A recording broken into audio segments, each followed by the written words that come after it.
আসসালামু আলাইকুম রহমতুল্লাহি ওবরাকাতুহ। আলহামদুলিল্লাহ রব্বিল আলামিন।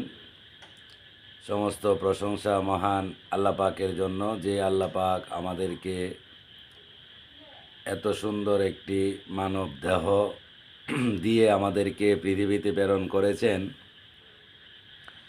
সেই জন্য মহান আল্লাহ পাকের দরবারে শুকরিয়া আদায় করছি যে আল্লাহ রাব্বুল আলামিন আমাদেরকে এত সুন্দর একটি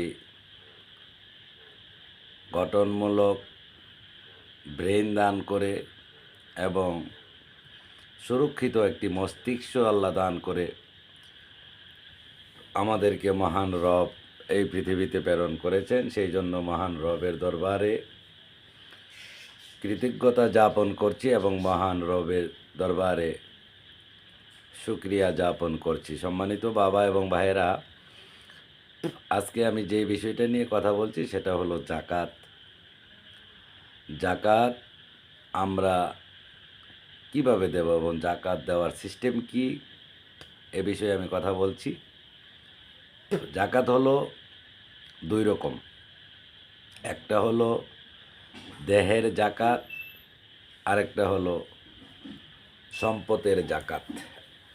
এখন দেহের জাকাত আপনি কিভাবে আদায় করবেন, দেহের জাকাত আদায় করার সিস্টেম কি, বা দেহের জাকাত আমরা কিভাবে আদায় করলে আল্লাহ রাব্বুল আলামিনের নৈকট্য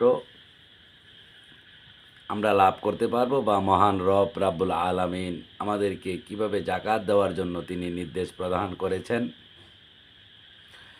এই বিষয়টা আমি আপনাদের সামনে কিছুক্ষণ আলোচনা করব, যদি মালিক পাক দয়া করে আমাকে সেই হিকমত বা রহমত দান করেন। সম্মানিত বাবা এবং ভাইয়েরা, আপনারা জানেন আমাদের ধর্ম এই পৃথিবীতে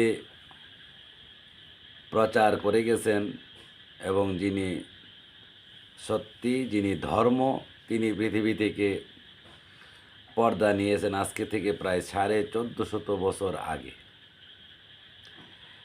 এই 1450 বছর আগে নবী রাহমাতাল লিল আলামিন যেই ধর্মটা রেখে গেলেন, এই ধর্মটা কি, এই ধর্মকে বিকৃতি করার জন্য, এই ধর্মকে প্রশ্নবিদ্ধ করার জন্য আমাদের সমাজের ভিতরে কিছু বুদ্ধিজীবীরা তারা অপপ্রচার করেছেন, এবং সত্য যেই ধর্ম সেটাকে তিনারা পিছনে ফেলে দিয়ে মিথ্যাটাকে সমাজের ভিতরে যার যার লাভের জন্য সেটা তারা সমাজের সামনে তুলে ধরেছেন। সম্মানিত আমার বাবা এবং ভাইয়েরা, মা এবং বোনেরা, আশা করছি আপনারা প্রত্যেকের অবস্থান থেকে আমার এই কথাগুলো আপনারা মন দিয়ে শ্রবণ করবেন, এবং যদি আমার কথাগুলো শোনার পরে আপনার ভিতর থেকে কোনো প্রশ্ন উদয় হয়, আমি আশা করব আপনারা সেটা কমেন্টের মাধ্যমে আমাকে জানাবেন, এবং প্রয়োজনে আপনি সরাসরি আমাকে নক করবেন। সম্মানিত বাবা এবং ভাইয়েরা, দেহের জাকাত কি, এই বিষয়ে সর্বপ্রথম আলোচনা করি যে দেহের জাকাত আমি কিভাবে দেব, এবং দেহের জাকাত দেওয়ার জন্য আমার আল্লাহ রাব্বুল আলামিন কিভাবে আমাদেরকে নির্দেশ প্রদান করেছে। এবার আসুন তার মূল তাৎপর্য এবং আলোচনা। আমরা আমাদের ইচ্ছা থেকে এই পৃথিবীতে আমরা আসিনি। আমাদেরকে একজন রব, যিনি আমাদের মালিক, যিনি আমাদের পরম করুণাময় রাব্বুল আলামিন, তিনি আমাকে দয়া করে এই পৃথিবীতে তিনি পাঠিয়েছেন, এবং পাঠানোর সময় আমার উপরে কিছু দায়িত্ব, কিছু কর্তব্য, কিছু করণীয় কাজ আমাকে দিয়ে তিনি করাবেন, এই সিদ্ধান্তটা তিনি আগেই করেছেন। এবার আপনি সুন্দর একটা চেহারার অধিকারী আপনাকে করে তারপরে মহান রব দয়া করে আমাদেরকে পৃথিবীতে তিনি পাঠিয়েছেন।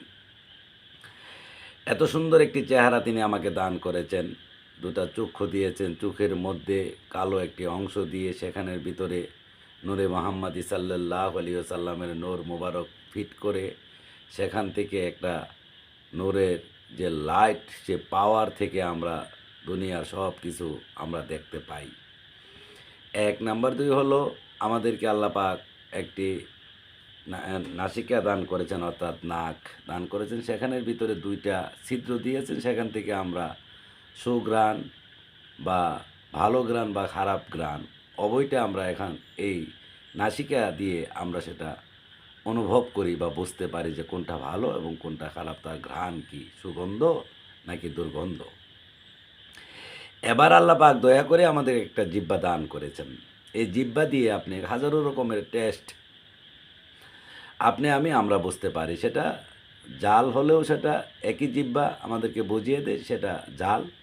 মিষ্টি হলে একই জিহ্বা আমাদেরকে বুঝিয়ে দেয়, সেটা মিষ্টি। টক হলে একই জিহ্বা আমাদেরকে বুঝিয়ে দেয়, সেটা টক। এবং এটা যদি আপনার কি হয়, মানে বরবাদ খাবার হয়, সেটা একই জিহ্বা আমাদেরকে বুঝিয়ে দেয় যে না, এই খাবারটা গ্রহণ করার উপযুক্ত নয়। এই যে জিহ্বা আল্লাহ পাক দান করেছে, যে কত বড় নিয়ামত এই জিহ্বা। এবার তারপরে আসেন, আমাদের ভিতরে পার্থক্য বোঝানোর জন্য আল্লাহ সুবহানাহু ওয়া তাআলা আমাদেরকে এই ধাড়ি চুল আমাদের মুখে আল্লাহ পাক দান করেছেন।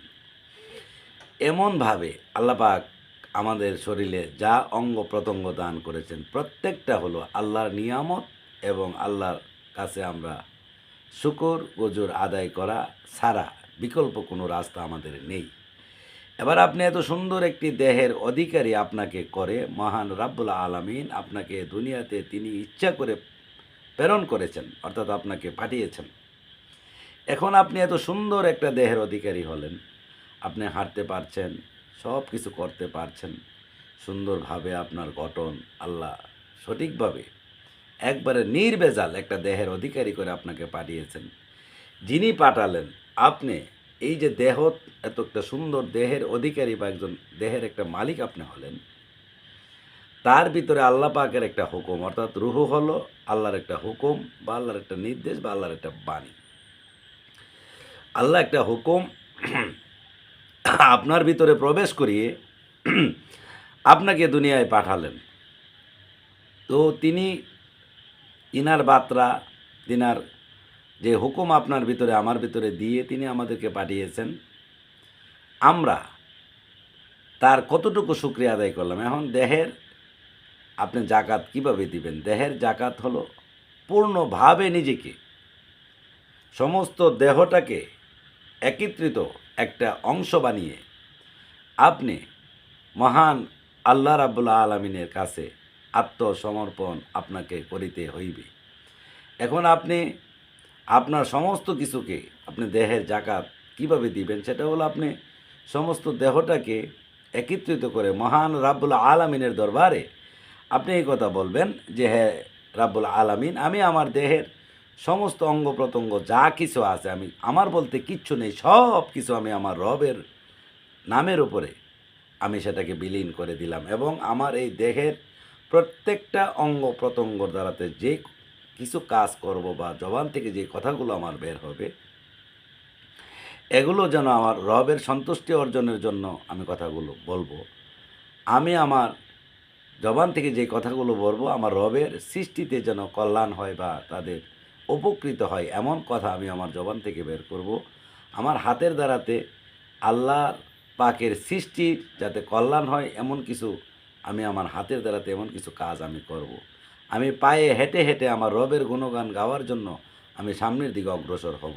এইভাবে প্রত্যেকটা আপনার দেহের অঙ্গ প্রত্যঙ্গকে আপনি যখন পূর্ণভাবে আল্লাহ পাকের দরবারে আপনি আত্মসমর্পণ করবেন, তখনই আপনার দেহের প্রত্যেকটা অঙ্গ প্রত্যঙ্গের যে অংশ আপনার দেহের ভিতরে রয়েছে সেগুলো জাকাত আপনার আদায় হবে। এইভাবে দেহের জাকাত আদায় করতে হয় এবং দেহের জাকাত যারা পূর্ণভাবে আদায় করবে, তাদের ভিতরে আমার কোনো শব্দ থাকবে না, আমি বলতে কিচ্ছু নেই, সব আপনি আমাকে যেভাবে চালাচ্ছেন আমি ঠিক সেইভাবে চলছি, আপনি আমাকে যেভাবে ঘোরাচ্ছেন আমি ঠিক সেইভাবে ঘোরাচ্ছি, আপনি আমাকে যেই নির্দেশ দিচ্ছেন আমি ঠিক সেইভাবে নির্দেশ পালন করার চেষ্টা করছি। অর্থাৎ আমি গোলাম, আমি আমার মনিবের গোলামি করছি। যদি এই মনোভাব নিয়ে আপনার প্রত্যেকটা কাজকর্ম করেন, তখনই আপনার দেহের জাকাত সেটা আদায় হবে।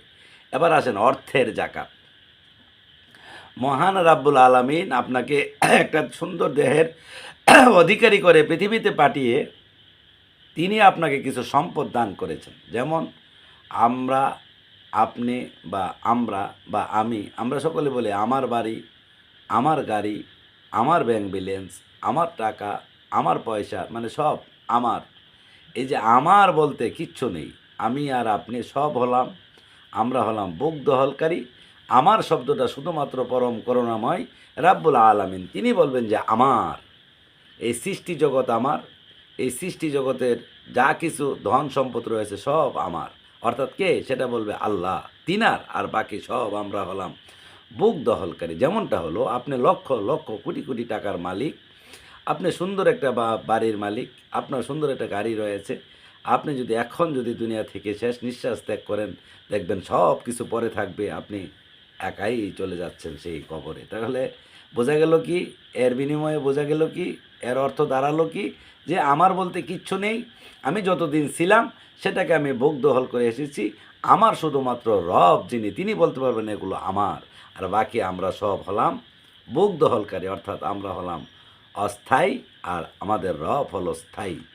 এবার আপনি যতটুকু আপনি ভোগ দখল করছেন, এই এতটুকু ভোগ দখলের ভিতরে এবার আপনি কিভাবে এই সম্পদের জাকাত আপনি আদায় করবেন, সেটা হলো দেখেন আমাদের দেশের ভিতরে আমরা, আল্লাহ পাক মানুষ সবাইকে পাঠিয়েছেন আল্লাহ নিজে, কিন্তু সব মানুষকে আল্লাহ এক মর্যাদা দান করেননি। সব মানুষকে আল্লাহ এক ধরনের অর্থ আল্লাহ দান করেননি। সবার মেধা শক্তি আল্লাহ একভাবে আল্লাহ দেননি। প্রত্যেকটা মানুষের এক একটা দিকে তার পারদর্শী তার থাকে। এখন সম্পদের বুক দখলকারী আল্লাহ সবাইকে সমান সমান করেনি। যারা আমরা সম্পদ বেশি অংশে আমরা বুক দখল করছি, বা প্রত্যেক বছর আমার সংসার পরিবার সব কিছু পরিচালনা করে যদি আমার কিছু অর্থ যদি আমার সেটা যদি মানে মানে মানে জমানো হয়, বা সেটা যদি অ্যাক্সেস হয়, ওই অ্যাক্সেস সম্পদের উপরে, ওই অ্যাক্সেস অর্থের উপর থেকে আপনাকে জাকাত প্রদান করিতে হইবে।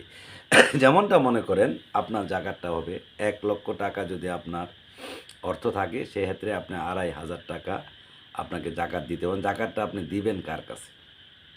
জাকাতটা দিবেন হলো কে পাওয়ার যোগ্য সেটা আপনাকে বুঝতে হবে।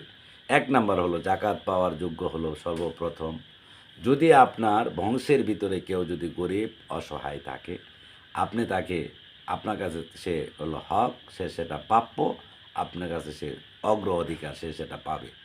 এখন আপনার বংশের ভিতরে কেউ গরিব নেই, তাহলে আপনি মহল্লার ভিতরে আপনি ফ্লো করবেন যে আপনার মহল্লার ভিতরে কেউ গরিব আছে কি না, তাহলে সে আপনার কাছে অগ্রদাবী, আপনার মহল্লার মানুষ আপনার জাকাত সে পাবে, এটা তার অগ্র অধিকার।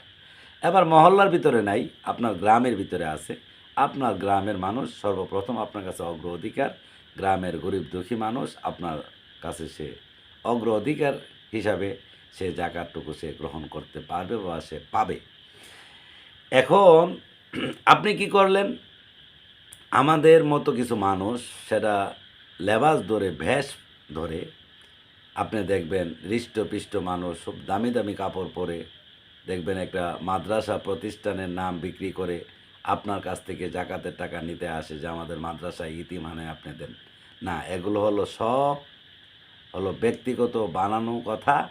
এইভাবে বা কোনো মাদ্রাসায় বা কোনো মসজিদে জাকাতের টাকা দেওয়ার জন্য আল্লাহ রাব্বুল আলামিন পবিত্র কোরআনে কারিমে কোনো আয়াতে আল্লাহ কথা বলেননি। পাশাপাশি নবী রাহমাতাল লিল আলামিন তিনি কোনো হাদিস শরীফে বা তিনার জীবন দশায় তিনি কখনো কথা বলেনি যে মসজিদ এবং মাদ্রাসা, ওই সময় তো মাদ্রাসা ছিলই না। যখন জাকাত দেওয়ার জন্য রাসূলের উপরে ওহী আসলেন, নির্দেশ আসলেন আল্লাহর তরফ থেকে, তখন কোনো মাদ্রাসাই ছিল না। মসজিদে নববী বাহিরে আর বাইতুল মুকাদ্দাসের বাহিরে কোনো মসজিদই ছিল না। এখন যারা আমরা বলি যে জাকাতের টাকা মসজিদে দেওয়া হোক, মসজিদ সেটা গ্রহণ করে। মসজিদ কি খাবার খাইতে পারে? মসজিদের কি আত্মা আছে? মসজিদ কি কোনো দেহের অধিকারী? তাহলে মসজিদ আপনার জাকাত নিবে বা মসজিদে যে গ্রহণ করবে, এটা আপনাকে কে বলল বা এটা আপনি পেলেন কোথায় যে মসজিদে আপনাকে জাকাত দিতে হবে? সম্পূর্ণভাবে নিষেধ। জাকাতের অর্থ মসজিদ গ্রহণ করতে পারে না, কেননা মসজিদের কোনো প্রাণ নেই। মসজিদ পরিচালনা করছে কে? যারা প্রাণওয়ালা ব্যক্তি, অর্থাৎ জীবন যাদের জীবন রয়েছে, যারা মানব সত্তার অধিকারী, যারা তারা একটি মসজিদ পরিচালনা করে। মসজিদ কি? মসজিদ হলো আমাদের জন্য ইবাদতখানা। আমরা সেখানে, মসজিদ হলো পবিত্র স্থান। মসজিদের ভিতরে সবাই আমরা পবিত্র রাখি। সেখানে বসে আমরা আমার মহান মালিকের বা মহান রবের গোলামি বা তিনার ইবাদত আমরা করার জন্য মসজিদের ভিতরে প্রবেশ করি। অর্থাৎ মসজিদ হলো প্রত্যেকটা মানুষের জন্য হলো ইবাদতখানা। মানে অর্থাৎ কোন ইবাদত? রবের ইবাদত আমি করব, অর্থাৎ আল্লাহর গোলামি করব মসজিদের ভিতরে আমি প্রবেশ করে। এখন যারা সমাজের ভিতরে মসজিদে বলে যে জাকাতের টাকা আমি মসজিদে কিছু দিয়ে দিব। কেন মসজিদে দিবেন? মসজিদে কি খাইতে পারে? মসজিদের খাবার লাগে? মসজিদের পেট আছে? মসজিদ কি আত্মা সংযুক্ত কোনো একটা দেহের অধিকারী? তাহলে মসজিদ সেটা গ্রহণ করবে কেন? এটা হলো সাধারণত কিছু আমাদের দেশে কিছু মানে কি বলবো, অর্থ ব্যবসায়ী আছে, ধর্মর অপব্যাখ্যা করে যারা মসজিদ পরিচালনা করছেন, তারা আপনার দেখা যাচ্ছে কি একটা ফান্ড তৈরি করে আপনি এই জাকাতের টাকা দিয়ে ইমাম সাহেবের বেতন দিচ্ছেন। আর ওই ইমাম সাহেবও বা কেমন, সে জাকাতের টাকা মসজিদ কমিটি গ্রহণ করে একটা ফান্ড তৈরি করলো। সেই ফান্ড থেকে যদি আপনার ইমাম সাহেবের বেতন দেওয়া হয়, ইমাম সাহেব সেটা কেন গ্রহণ করবে? ইমাম তো অবশ্যই বুঝে যে জাকাত গ্রহণ করা কার উপরে ফরজ। একজন ইমাম সাহেব সে জাকাতের টাকা খাইতে পারে না। ইমাম শব্দের অর্থ কী সেটা বুঝতে হবে। ইমাম শব্দের অর্থ হলো মুসলিম, মানে ইমাম শব্দের অর্থ হইল নেতা। তাহলে নেতা তিনি আপনার জাকাত যদি গ্রহণ করে, সে তো নেতা হতে পারে না। নেতা কোনো দিন জাকাত গ্রহণ করতে পারে না। কিন্তু আমাদের দেশের যদি মসজিদে জাকাতের টাকা দেওয়া হয়, আর যদি মসজিদ সেটাকে মসজিদ কমিটি যদি গ্রহণ করে, আর ওই জাকাতের টাকা দিয়ে যদি মসজিদের কোনো কাজে ব্যবহার করে, সেক্ষেত্রে মসজিদের যারা কমিটি থাকবে তারা আল্লাহর কাছে গুনাহগার হবে। এবং জাকাতের টাকা দিয়ে মসজিদের আসবাবপত্র বা কোনো জিনিসপত্র যদি কিনা হয়, সেখানে যদি কেউ আবাদত করে, তাহলে সেটা এই আবাদত মাওলার দরবারে গ্র্যান্টেড হবে না, বা সেটা কবুল হবে না। স্পষ্টভাবে আমি বলে দিচ্ছি। বিশ্বাস হয় না, কারো চ্যালেঞ্জ করবার ইচ্ছা থাকে তাহলে করবেন। মসজিদে কোনোভাবেই জাকাতের টাকা দেওয়া যাবে না। এবং মসজিদে জাকাতের টাকা দেওয়ার জন্য আল্লাহ রাব্বুল আলামিন কোরআনে কারিমের কোনো আয়াতে আল্লাহ কিন্তু একথা আল্লাহ বলেন নাই। অতএব আপনারা ভুলেও কেউ কোনো দিন জাকাতের টাকা মসজিদে দেবেন না, এবং কোনো মসজিদ কমিটি জাকাতের টাকা গ্রহণ করবেন না।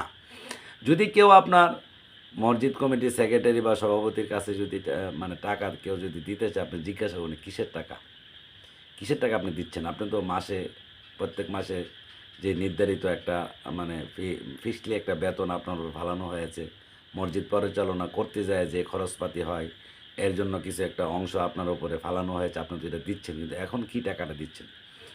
যিনি টাকাটা দান করতেছেন তিনি যদি বলে যে আমি জাকাতের টাকা দিচ্ছি, তাইলে মসজিদ এই টাকা গ্রহণ করা যাবে না। এটা ইসলাম সম্পূর্ণ নিষেধ করেছেন, বা ইসলামে সেটা বৈধতা নেই।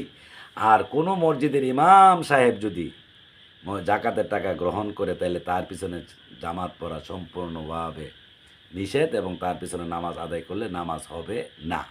ভিক্ষুক কোনো দিন বাদশাহ হতে পারে না, ভিক্ষুক কোনো দিন নেতা হতে পারে না।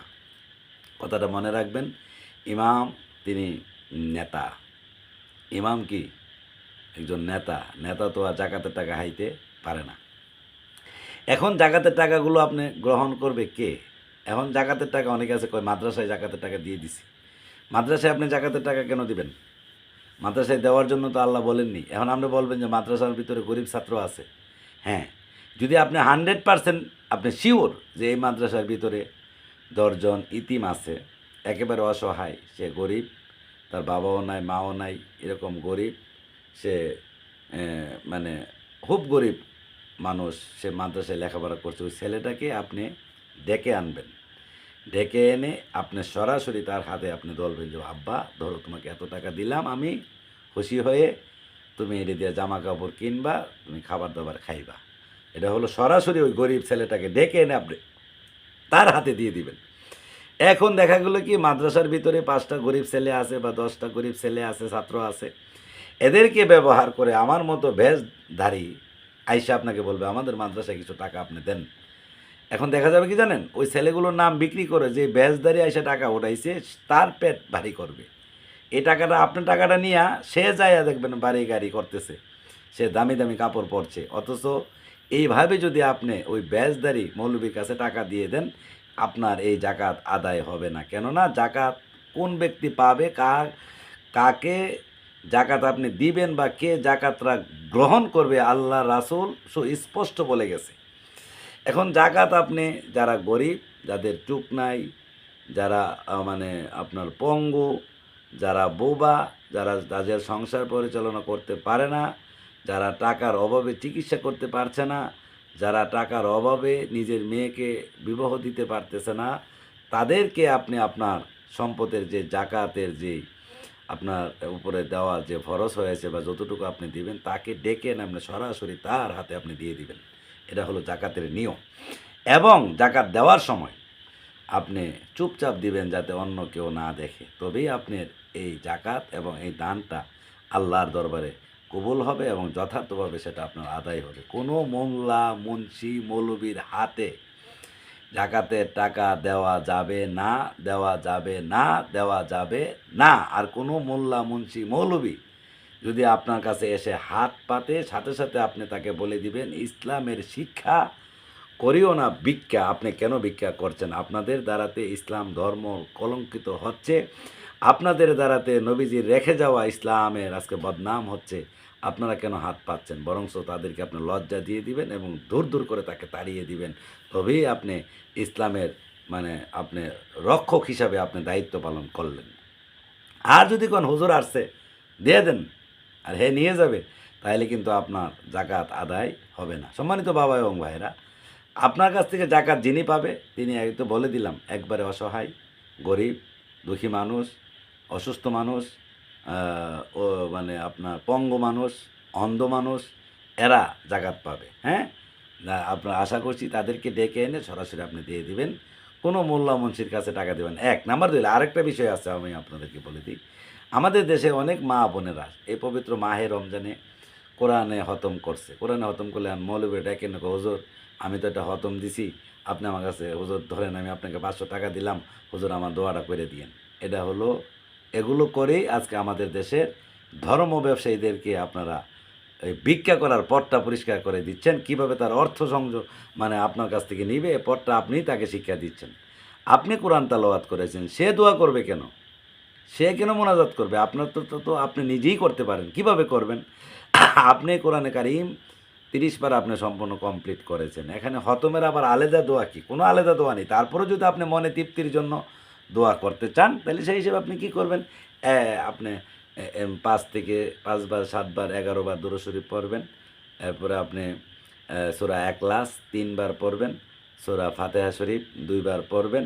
এরপরে কিছুক্ষণ মনে মনে লা ইলাহা ইল্লাল্লাহ জিকির করবেন, আল্লাহ আল্লাহ জিকির করবেন, আল্লাহু জিকির করবেন, করে আবার দুরূদ শরীফ 5 বার, 7 বার, 11 বার পরে আল্লাহর কাছে আপনি নিজেই দোয়া করবেন, হিয়া রব্বুল আলামিন, আমি মাহে রমজানে 30 পারা কোরআন আমি কমপ্লিট করেছি, আমি একটি হতম আদায় করেছি। আল্লাহ, আমার দাদা দাদি, নানা নানি, আমার বংশের যত মানুষ কবরে চলে গেছে তাদের রুহে আমি এই সোয়াবের হাদিয়া দিয়ে দিলাম। এবং আল্লাহ আপনি দয়া করে এই কোরআনের খতমের বদলতে আমার জীবনের জিন্দিগিতে যত ভুল আমি করেছি আল্লাহ আপনি মাফ করে দিন। এবং এই খতমের বিনিময়ে আমার দয়াল নবীজির সাফায়ত আমি কামনা করছি এবং আপনার কাছে রহমত কামনা করছি। আল্লাহ, ভুল ভ্রান্তি আমি যা করেছি যদি ভুল হয়ে থাকে আমার পড়াই, তাহলে আল্লাহ আপনি আমাকে মাফ করে দিবেন। আল্লাহ আপনি আমার এই কোরআনে খতমকে আল্লাহ আপনি কবুল করুন। আপনি নিজের দোয়া নিজে করবেন। কেন এই মৌলবীকে 500 টাকা দিচ্ছেন? সে কি দোয়া করবে? কোরআন তালাওয়াত করছেন আপনি, তাহলে তো আপনাকেই করতে হবে।